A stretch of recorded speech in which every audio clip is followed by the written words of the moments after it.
నాలుగు పార్టీల వ్యవస్థ వేల సంవత్సరాల బలమైన వ్యవస్థ వాళ్ళు. నాలుగు పార్టీలని దిమ్మెగూలగొట్టి నీ పార్టీ జెండాని లేదా నీ ఉద్యమ జెండాని ఎగరేయాలంటే ఆ గ్రామంలో ఆ అగ్రవర్ణాలకి అభిముఖంగా నిలబడే నాయకుడిని మనం తయారు చేసినామా? చేయలే. ఎవరిని ఎవరి మీదకి ఉచిగొలుపుదాం? ఎవరిని ఎవరి మీదకి ఎగదోద్దాం?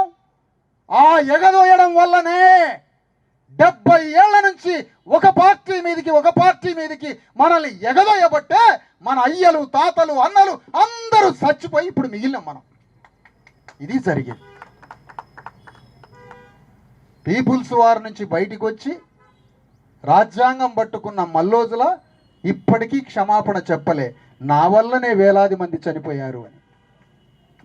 ఎందుకు క్షమాపణ చెప్పలే? నువ్వు మొన్న లొంగిపోయినవా? అసలు 35 ఏళ్ల క్రితమే లొంగిపోయి లోపలికి పోయి మొత్తం పీపుల్స్ వార్లో బీసీ ఎస్సీ ఎస్టీలు చంపించినవా? ఫడ్నవీస్ శర్మతో మల్లోజుల శర్మ కలిసిండు.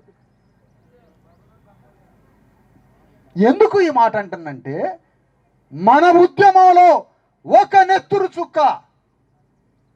నెత్తురు చుక్క పడకుండా తెలంగాణలో బీసీలకి 42% చట్టాన్ని సాధించాలి మనం.